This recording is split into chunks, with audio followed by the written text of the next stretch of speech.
Alhamdulillahi Rabbil Alamin. Wassalatu wassalamu ala sayyidin mursalin wa ala alihi wa sahbihi ajma'in.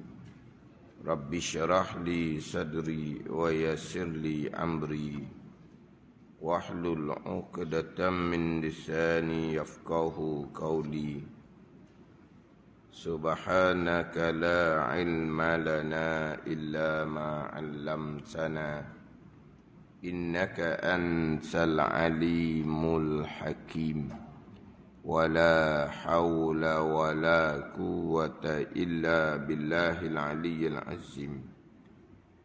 Kitab Minhajul Abidin muka surah 14, baris yang ke-15 daripada bawah. Muka surah 14, baris yang ke-15 daripada bawah. Qala al-muallifu rahimahullahu ta'ala wa nafa'ana bi'ulumihi amin. Dan adapun barang yang lainnya, maka tiada lazim, tiada wajib atasmu, yakni tiada wajib atasmu mengetahui akan dia. Dan adapun barang yang lainnya, barang yang lain daripada mengetahui barang yang membinasakan atasmu ibadahmu, barang yang lainnya, barang yang lain daripada barang yang wajib atasmu mengerjakan dia, itu barang yang lain. Dan ada pun barang yang lainnya, barang yang lain daripada sifat-sifat hati yang membinasakan pahala amal ibadah. Barang yang lain ni barang lain daripada sifat-sifat kepujian yang wajib disemakan ke dalam hati. Ini barang yang lain daripada ilmu tasawuf yang luas. Hukumnya maka tiada lazim atasmu, yakni tiada wajib atasmu mengetahui akan dia sebagai wajib fardu ain. Ini masih lagi ilmu fardu ain daripada ilmu tasawuf. Kemudian selebihnya yang bukan fardu ain daripada ilmu tasawufnya yang mana? Mana pun ni bicara bab fardu ain, fardu kifayah, tauhid, fiqh, tasawuf. Sekarang ni ilmu tasawuf lah. Yang wajib engkau mengetahui akan dia adalah ilmu berkait dengan sifat-sifat hati yang membinasakan pahala ibadahmu. Sifat-sifat mazmumah. Yang mana sifat-sifat hati yang membinasakan pahala ibadah ni, yang pertama, sifat tu haram, berdosa besar. Yang kedua, sifat yang haram, dosa besar tadi ni, dia membatalkan pahala ibadah. Ada ni? Dia begini. Dia maksiat zahir. Dia tengok maksiat, contohnya mata dia. Berdosa lah mata tengok maksiat.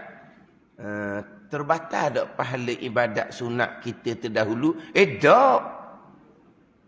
Mata tengok maksiat. Tadi mata tengok Quran, baca Quran. Kemudian mata tengok maksiat, berdosa, haram. Terbatas pahala baca Quran tadi? Tak. Tak. Tak, bukan mana tengok maksiat ni tak apa, jangan salah faham. Tengok perkara yang maksiat ni haram lah, neraka kalau tidak diampuni. Tapi sebelum tu kita buat taat, buat kebajikan. Kalau kita buat taat, buat kebajikan sebelum tu, Terbatal tak pahala? Tidak. Ada ni. Ada pun sifat-sifat mazmumah. Yang pertama haram, dosa besar. Yang kedua, membatalkan pahala ibadah yang kita lakukan. Jadi dua perkara ni. Yang pertama, akan memberati timbangan sebelah kiri. Dosa. Yang kedua, akan meringankan timbangan sebelah kanan. Terbatal pahala. Yang pertama, sifat-sifat kecelaan ni, dia memberati timbangan sebelah kiri pada masa mizan di hari akhirat. Bukan setakat tu, dia akan mengurangkan timbangan pahala sebelah kanan. Riak, haram, dosa besar, membatalkan pahala kebajikan. Hasad, haram, dosa besar, dia memakan pahala kebajikan sebagai api makan kayu api. Ini hak berkaitan dengan maksiat batin. Hak berkaitan dengan maksiat batin itulah yang wajib fardu ain kita mempelajari. Supaya kita boleh memelihara hati kita daripada sifat-sifat kecelaan. Hak wajib fardu ain atas kitanya, mempelajari sifat-sifat kepujian, sifat-sifat mahmudah, sifat-sifat yang wajibkan pada syarak, supaya kita sentiasa menghiasi hati kita dengan sifat-sifat kepujian pada syarak. Yang mana terdahulu Mazali menyatakan bahawa terkadang melakukan amal-amal yang sunat. Imam Ghazali datangkan amal yang sunat yang paling besar pahala. Sembahyang sunat, puasa sunat. Ni hak dua ni. Hak amal sunat yang paling besar pahala. Masghul dia dengan amal yang sunat. Masghul ni berbimbang, bersibuk. Banyak sembahyang sunat dia. Lepas sembahyang sunat, lepas sembahyang sunat. Ratus rakaat siam malam di sembahyang sunatnya. Masghul. Masghul, bersibuk, berbimbang dengan puasa sunat. Dalam keadaan meninggalkan kewajipan. Hak taat batin yang wajib ijma' ulama'. Taubah, taat batin yang wajib ijma' ulama'. Ikhlas, taat batin yang wajib ijma' ulama'. Sabar, syukur, redha, taat batin yang wajib ijma' ulama'. Taat batin tidak disempurnakan, rajin wa amal sunat. Mazali kata, maka tiada sesuatu bagimu. Tiada sesuatu bagimu. Tuan tak terima. Hak amal sunat, hak nombor satu dah tu. Sembahyang sunat, puasa sunat. Tapi hak taat batin, taubah contohnya. Nanti akan bicara pula masuk muka 16 bicara bab taubah. Macam mana orang yang tidak menyempurnakan kewajipan taubah yang wajib ijma' ulama' tiba-tiba buat amal sunat. Mazali menyatakan tuang hutang tidak akan terima hadiah. Itu panggil analogi dah. Tuang hutang tidak akan terima hadiah. Hutang dia tak bayar. Tapi dia atas hadiah kita. Terima. Kalau terima beritahulah. Sebab apa? Senang kita berhutang dengan dia. Bayar jangan. Atas hadiah je. Sebab dia terima hadiah. Tuang hutang tak akan terima hadiah. Faham tak? Hutang hak wajib bayar dia tak bayar. Dia takut tuang hutang marah. Dia atas hadiah. Tuang hutang berkata mujulah. Nampak raya hutang pakai bank tak bang dah. Hutang dia tak bayar dah. Tapi boleh makan hadiah free. Ada tuang hutang gitu? Tu kata. Kalau ada tuang hutang seumpama tu, boleh beritahulah. Kita pakai hutang dengan dia. Tak payah bayar hutang dia. Atau hadiah je. Dia tak apa dah. Dia terima dah. Ada tuang hutang gitu? Marah dia orang lah. Bayar hutang hak wajib dulu. Kemudian ingat ditolong kita pada masa kita kesempitan, kita atas hadiah ke dia pula. Tapi hutang kena bayar dulu. Kan tak ni? Imam Ghazali kata tu. Tuan hutang takkan terima hadiah. Bertaubahnya tidak. Tiba-tiba rajin buat amal sunat. Tuan takkan terima anak dan kitab Minhaj. Kau nak turut jalanan kitab Imam Ghazali lah. Isu hak biasa timbul tu lah. Cuma apabila yang timbul tu orang glamour, jadi penumpuang orang tu banyak sikit lah orang glamour. Dia sibuk tu lah. Dulu tinggal semayang, wajib qada, ittifaq 4 mazhab. Mazhab Hanafi, mazhab Maliki, mazhab Syafi'i, mazhab Hambali, ittifaq 4 mazhab. Wajib qada bersegera. Ada ni. Duduk nak kacau hak wajib qada tu, kita nak main sunat retek. Main sunat ni pahala. Memanglah main sunat ni pahala. Semai qada free, tak ada pahala gitu. Yelah main qada pahala juga. Main sunat pahala juga. Pahala semai sunat dengan pahala main qada ni boleh tanding ke? Tu pahala. Kemudian hak kewajipan, wajib dengan sunat ni boleh bincang ke? Masa ni aku buat umum hak wajib. Masa ni hak wajib aku tinggal, aku buat sunat pula. Boleh bincang wajib dengan sunat? Boleh berunding? Boleh berunding wajib dengan sunat. Yelah tok sunat wajib kita buat pulak ni kita umur panjang ke? Kita garanti dah kita lambat lagi mati. Pulak hak wajib tambung-tambung. Pulak nak hak wajib ni semulalah. Ni kalau kata kau balik pada ilmu lah. Balik pada ilmu baru kita faham. Kalau balik pada ilmu dia akan jadi pening. Orang nak buat amal sunat, dia kata jangan. Jangan apa? Jangan buat amal sunat. Nak buat apa? Nak buat amal wajib. Ada? Pelik apanya? Tak tahu mana hak lebih. Hak mana besar, hak mana kecil. Jadi pening situnya. Kalau bab pahala pula. Lah 1 rakaat semai qada sama dengan pahala 70 rakaat semai sunat. Nak tinggal hak 1 rakaat qada yang sama pahala dengan 70 rakaat semai sunat, kerana nak buat 1 rakaat semai sunat. Kena pergi teh tu. Kena pergi cek dulu. Faham tak ni? Nak tinggal dulu sementara, nanti buat pula dia kata. Nak tinggal dulu sementara, semayang qada subuh contohnya 2 rakaat.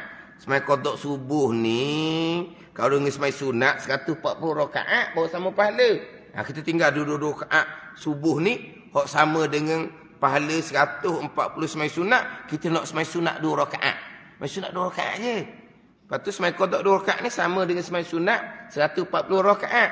Nak tinggal pahala 140 rakaat semayang sunat dengan buat semayang sunat 2 rakaat. Kena cek dahi dia tu. Demam ni obat tak makan ni. Itu pahala. Bab kewajipan pula. Wajib bersegera. Nanti kok mana? Tapi kena balik pada ilmu lah. Kalau tidak dia akan jadi pening tengah jalan gitu je. Dia akan jadi pening. Itu balik pada ilmu. Ni hak kitab Minhaj ni. Penekanan bab kewajipan. Makna dia kalau nak tengok kena buat hak mana. Wajib dengan wajib dia jerembung. Wajib dengan wajib ni dua ni wajib ni wajib. Tengok mana kena utamakan dulu. Tu baru bincang. Sunat dengan sunat. Sunat dengan sunat.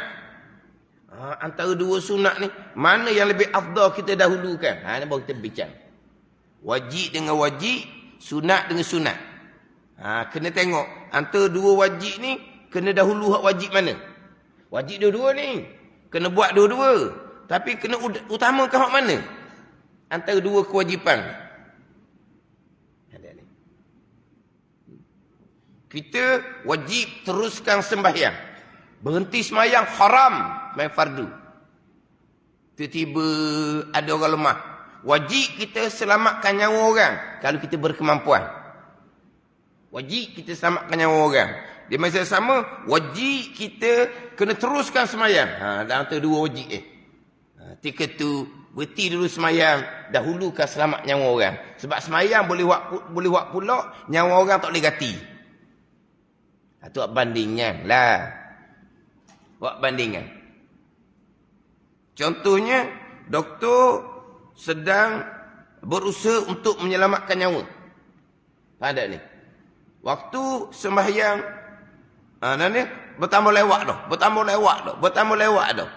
Sekarang dia berkewajipan selamat nyawa orang. Sekarang dia berkewajipan kena sembahyang fardu. Waktu nak habis dah. Sekarang dia berkewajipan menyelamatkan nyawa orang. Di masa yang sama dia berkewajipan kena sembahyang waktu nak habis dah. Kena buat amal ni dulu. Ni baru bincang. Wajib dengan wajib. Wajib didahulukan selamat nyawa orang walaupun terpaksa habis waktu kena qada sekalipun. Sama juga sunat dengan sunat. Barulah. Dahulukan hak mana? Wajib dengan sunat kau dah cakap. Wajib sunat kau dah cakap. Tak seduk panjang angang-angang lah. Nanti kita buat pula qada. Nanti. Ni apa ni? Dia tahu dah. Dia ada janjian dah. Malaikat Israel royak dah ke dia. Mokcik lambat lagi mati. Gitu bang kali. Panjang angang-angang. Panggil panjang angang-angang. Lepas tu hukum macam mana pula? Ini biasa je timbul. Tapi bila timbul orang glamour, Allah macam mana kita sedang semai qada, sampai semai sunat pun jangan buat lagi. Buatlah semai sunat, buat cara. Orang motivasi. Tapi bab hukum tak lepas. Jangan. Di sekarang ni banyak khutabaul fitnah. Tukang ceramah agama yang mencelarukan hukum hakam. Yang orangnya bukan orang ahli ilmu. Orang yang ahli motivasi. Cakap bab motivasi sudahlah. Tambahan pula kalau orang yang memang sudah berulang kali mengeluarkan hukum yang sangat terang salah. Dia tersilap dalam menyampaikan hukum, itu perkara biasa. Diperbetulkan kembali. Tapi kalau salah bab hukum, salah yang kalau kita kata kok Allah mung tak reti sangat ke? Benda gini pun mudah tahu. Orang kampung tahu. Contoh. Ada perkara yang memang orang kampung pun tahu. Tiba-tiba disampaikan hukum yang jelas salah daripada orang yang motivasi ni. Sudah ditegur berulang kali dan sudah pernah dipanggil oleh pejabat agama untuk menegur. Jangan duduk bicara bab hukum hakam kalau kamu tidak mengetahui. Sebab apa? Bahaya. Sebab kamu popular. Ramai orang ikut kamu. Yang kamu bicara tu tak betul dengan hukum. Orang ni pula dia tengok popular. Dia bukan tengok latar belakang pengajian. Dia tengok popular, pandai cakap, lembut cakap, orang turun. Ini jadi fitnah ni. Dalam bab hukum hakam agama.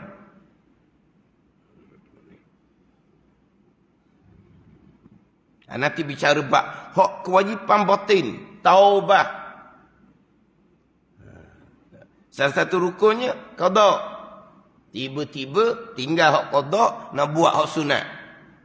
Itu bukan dia orang cakap benda gitu. Orang cakap benda gitu.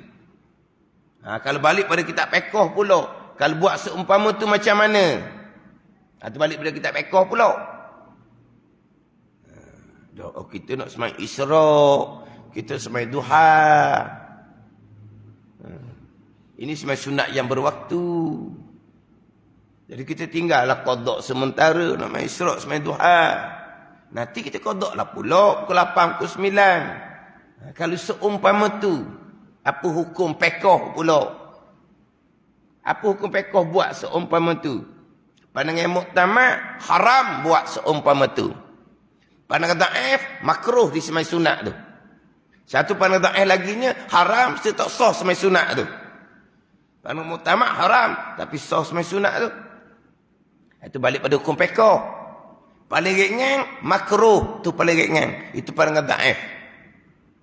Nak buat benda makruh. Nak tinggal wajib qada bersegera, nak buat semai sunat yang hukumnya makruh. Nak buat. Itu pelik tu. Tapi waktu kena balik pada ilmu lah, biar faham. Kenapa penekanan bab qada wajib bersegera ni? Itu balik pada ilmu. Sebab orang yang tinggal semayang, satu waktu. Lama mana neraka untuk satu. Dia bukan pakej. Ada ni.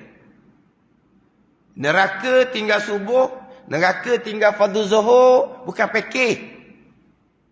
Itu dosa yang berasingan. Ada ni. Dia tinggal semayang fardu subuh. Kemudian dia tinggal semayang fardu zuhur. Bukan pakej. Tinggal fardu subuh, lama mana dia akan masuk neraka. Tinggal fardu zuhur, lama mana dia akan masuk neraka. Ada. Kalau tidak diampuni oleh Allah lah. Kemudian dia nak bertaubat.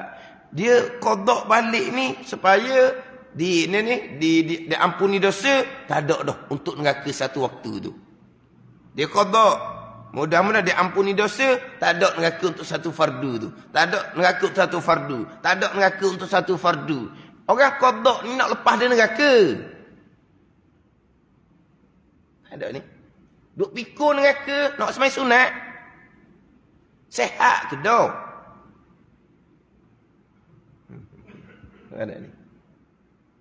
Dia tahu semai qada ni rukun taubah. Kita menyempurnakan rukun taubah. Yang pertama, mudah-mudahan diampuni oleh Allah akan dosa dan diselamatkan dari neraka Allah. Jadi bukan cerita kata qada tu wajib, satu. Qada tu pahala besar, satu. Qada tu supaya dosa dia diampuni oleh Allah, dihapuskan oleh Allah, dilepaskan daripada neraka kerana satu waktu tu masa dulu ditinggal. Itu dia qada. Wajib satu, pahala besar satu, diampuni dosa satu, selamat dari neraka satu. Nak tinggal ni untuk amal sunat.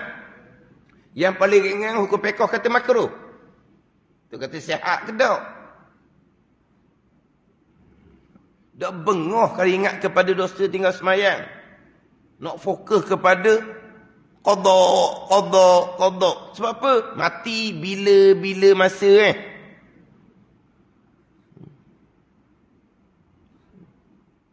Mati bila masa. Mari semayang hajat. Kepada seseorang yang tengah berat ni, semayang hajat. Supaya dimudahkan oleh Allah Subhanahu wa ta'ala. Mayang hajat sama mati dengan orang hok sakit tu dengan mayang hajat. Apa ada ni?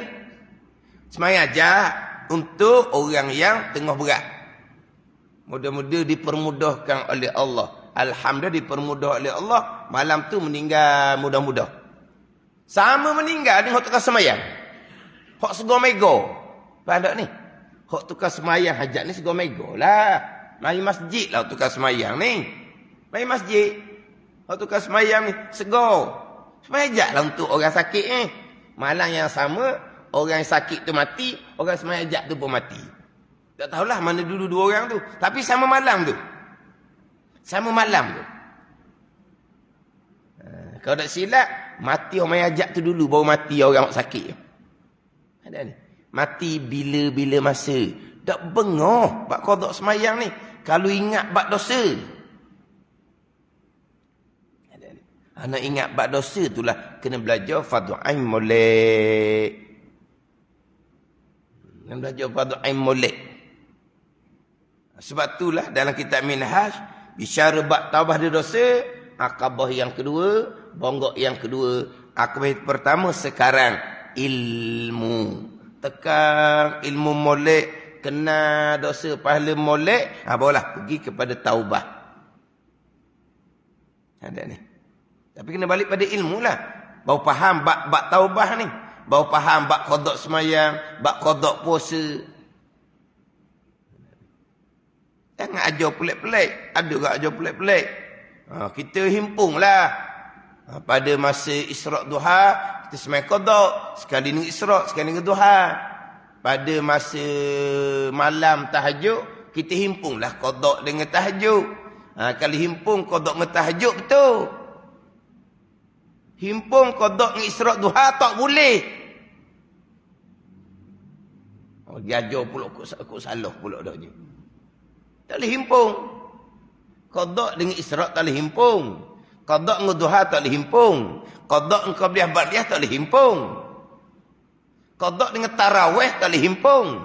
Qada dengan Witir tak boleh himpung. Qada dengan sunat wuduk boleh. Qada dengan sunat tahiyatul masjid boleh. Qada dengan sembahyang sunat hajah boleh. Ada ni. Jadi tu kena balik pada ilmu. Dia akan jadi macam pelikkan jadinya. Balik pada ilmu. Barulah bicara bab taubah. Tapi nak ceritanya, kalau kewajipan taat batin, taubah tidak disempurnakan, buat amal sunat tak akan diterima oleh Allah Subhanahu wa taala. Tapi penekanan fadhil tasawufnya biar kena molek-molek dahulu. Manakah sifat yang diharamkan oleh syarak, manakah sifat mahmudah yang dipuji oleh syarak, yang wajib semua dalam hati. Hak tu kata kitab penobagi hati. Minhajul Abidin ni pertengahan. Yang lain daripada tu bukan fardu ain. Kitab Hikam, kitab Adun Nafi bukan fardu ain. Itu tasawuf haqiqah. Nak mengajar kena kelas khususi. Orang nak mengajar ilmu tauhid, fiqh, wajib jaga adab. Orang nak mengajar tasawuf pula, ilmu tasawuf, lagilah wajib kena jaga adab. Adab orang mengajar, adab orang belajar, kena jaga. Wajib kena jaga adab dia. Orang belajar wajib kena jaga adab dia. Orang mengajar wajib kena jaga adab dia. Adab-adab ni hak Imam Ghazali susung belaka. Buka kitab Sairus Salikin, kitab Ihya Ulumuddin, Bidayatul Hidayah Imam Ghazali. Adab orang belajar, adab orang mengajar. Adab orang belajar ada 7. Adab orang mengajar ada 17. Di antara adab orang belajarnya, dia kena nak belajar ilmu ni dia kena kena mahir sampai pada mahir satu-satu ilmu. Tapi nak belajar apa-apa ilmu sekalipun adalah kemudian daripada selesai menuntut ilmu fardu ain yang memberi manfaat dan kemudian dia mengamal akan dia. Kita nak belajar ilmu apa pun, kita kena fokus betul-betul kalau nak mahir satu-satu ilmu. Tapi apa ilmu sekalipun, ada kita belajar kemudian daripada selesai, daripada menuntut ilmu fardu ain yang beri manfaat dan kemudian dia mengamal akan dia. Ni adab kita belajar. Ilmu fardu ain kena selesai, amal kena kemah. Barulah kita boleh belajar ilmu-ilmu yang lain daripada ilmu fardu ain. Ini adab kita belajar. Ini kewajipan kita. Tapi belajar ilmu fardu ain pun ilmu fardu yang beri manfaat. Belajar ilmu fardu ain beri manfaat kata Imam Ghazali. Ilmu fardu ain beri manfaat lah. Ilmu fardu ain fiqh tidak akan bermanfaat kalau tak belajar ilmu fardu ain tauhid. Ilmu fardu ain tasawuf tak akan beri manfaat kalau tak belajar ilmu fardu ain tauhid dan fiqh. Kan tak? Ilmu fiqh fardu ain. Tapi kalau ilmu tauhid fardu ain tak belajar, bermanfaat tak ilmu fiqh fardu ain? Tidak bermanfaat. Berarti Mazali kata kemudian dia boleh selesai belajar ilmu fardu ain yang memberi manfaat. Dia belajar ilmu fardu ain tauhid. Ilmu fardu ain fiqh tak belajar. Bersebesar kerana tak belajar ilmu fardu ain fiqh dan tasawuf. Bermanfaat ada ilmu fardu ain tauhid dia. Bermanfaat. akan menyelamatkan dia daripada kekal neraka. Tapi tak selamat dari neraka. Sebab pada pekotas tak belajar. Tapi bermanfaat pada yang tauhid dia belajar tu. Bermanfaat, selamat dia daripada kekal neraka. Ada ni. Mana comel ayat Imam Ghazali tu. Kemudian daripada selesai, belajar ilmu fardhu ain yang memberi manfaat. Dan kemudian daripada mengamal akan dia, bagi belajar ilmu fardhu kifayah. Itu adab orang yang belajar. Adab orang mengajar pula, di antara adabnya, hendaklah ia menegah akan orang belajar ilmu yang fardhu kifayah dahulu daripada selesai mengetahui ilmu fardhu ain. Dia bukan kelas khususi, kelas yang tinggi fardhu kifayah. Ada orang baru mari nak belajar kelas dia, dia kena tegah. Awak baru pergi saya kelas fardhu ain lah. Itu adab orang mengajar. Tapi adab ni dipermainkan. Kalau gitu kau kena letak orang pitu lah. Nak tanya fardhu ain lepas ke tak, nak masuk kelas saya ni. Dia memperolok-olokkan adab Imam Ghazali. Yang peliknya, baca kitab Imam Ghazali. Baca kitab Imam Ghazali. Tapi baca yang tidak berguru. Baca kitab Imam Ghazali. Kitab Imam Ghazali tekan bab ilmu. Kitab Imam Ghazali tekan bab ilmu. Baca. Memanglah. Dalam kitab Imam Ghazali ni memang ilmu. Tapi bukan kitab Imam Ghazali saja ada. Nak lagi mana tu? Nak lagi daripada ilmu. Baca kitab Imam Ghazali. Kitab Imam Ghazali memang tekan bab ilmu. Dia baca. Tak turut Imam Ghazali ni bab ilmu. Maka dia pun ngeloh macam mana? Kitab yang ada ni bukan kitab Imam Ghazali saja. Mana apa tu? Nak lari daripada ilmu Imam Ghazali tekan. Khianat. Baca kitab Imam Ghazali. Ini apa tu? Membaca tanpa berguru dengan guru yang mursyid. Jadi gini baca kitab Imam Ghazali ni. Akhirnya bukan kitab Imam Ghazali saja. Kenapa macam tak kenang kitab Imam Ghazali? Sebab kitab Imam Ghazali tekan bab ilmu. Dan dia tak tekan bab ilmu. Nak cerita bab ilmu tasawuf, hak tinggi-tinggi, hak makom-makom. Biar kedudukan jadi tinggi, orang pandang tinggi, boleh cakap lebih, akhirnya jadi khoyar, ditipu oleh syaitan. Mengajar pula tasawuf tinggi pula, buat-buat pula, tarik pula pada orang belajar. Kita belajar ni biar dapat merasai apa yang dikatakan dalam kitab hakikat ni, biar boleh rasai. Jadi nak lakon pula dalam kitab-kitab hakikat, hak cerita bab maqam auliya ubuh ke dia. Orang belajar pun khoyar, orang mengajar pun khoyar, orang belajar pun khoyar. Fardhu ain tauhid macam mana? Fardhu ain fiqh macam mana? Fardhu ain tasawuf macam mana? Ilmu dan amal. Tidak dititik beratkan. Inilah yang akan merosakkan ilmu tasawuf hakikah tu sendiri. Jalan simple je. Hak mana hak ilmu tasawuf fardhu ain? Belajar tu. Dia pondok lain, dia mengajar kitab tinggi-tinggi. Adalah budak-budak baru mari masuk. Ustaz pun tanya, nama apa? Mari pengenalan lah. Sebelum ni duduk pondok mana? Tanya dulu. Sebelum ni saya duduk pondok ni dah. Tak apa lah. Sebab orang ngaji lama dah. Tu ustaz akan tanya. Saya duduk pondok ni, lama-lama ni. Okay. Ustaz pun terima dia. Sebab dia orang belajar dah. Saya ni barulah nak kenal pondok ni. Baru terbuka hati nak belajar pondok. Maka ustaz pun nasihat. Awak pada masa ni, awak pergi kelas sebelah. Kelas surah hilir, surah hulu, surah ternaik, surah terjatuh. Gitu lah pesan. Dia pesan saya kelas-kelas hak fardhu ain dahulu. Sebab apa? Adab orang mengajar gitu. Sebab kelas dia ni kelas hak tinggi. Badu pondok ni banyak kelas fardhu kifayah. Jadi kalau nampak budak baru, ustaz tu akan tanya. Dia budak baru, tapi duduk pondok lama dah, pondok lain. Ada apa? Apa? Jaga adab orang mengajar. Ini hak ilmu yang sebenar. Ini guru yang mursyid.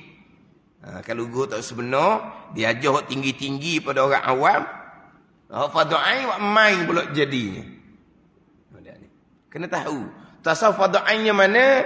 Permulaan kita pernah bagi hati.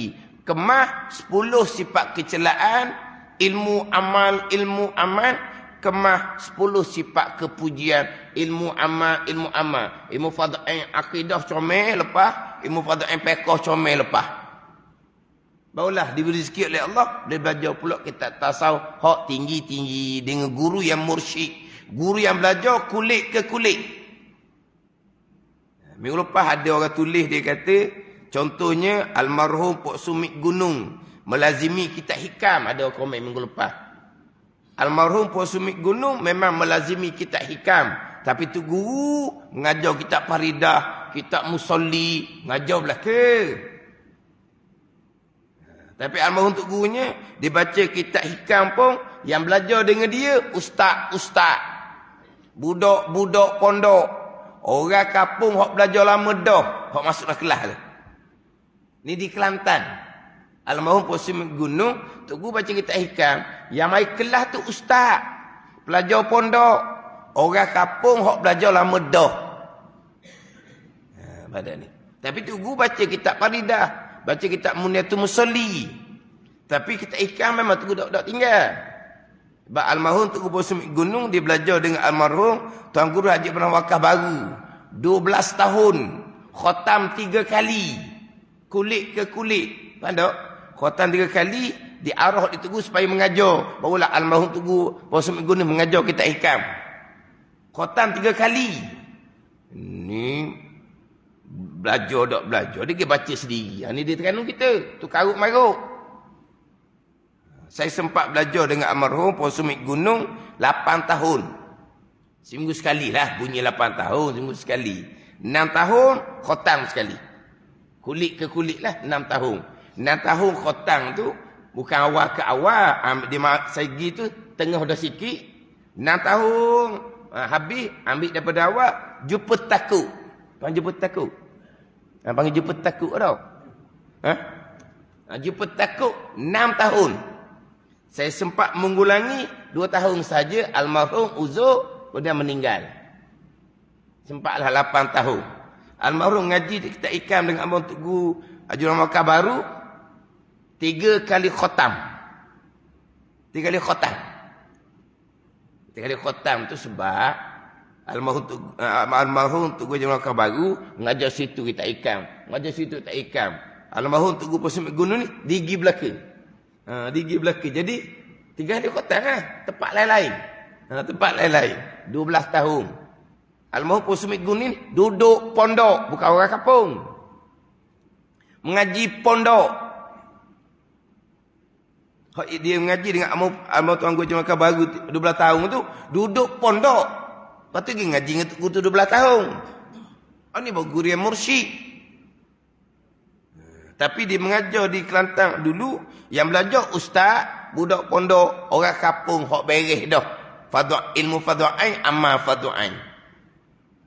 Di tempat kita dah mengajar kitab hikam, tak kira dah, aku nak mengajar tasawuf hakikat aja.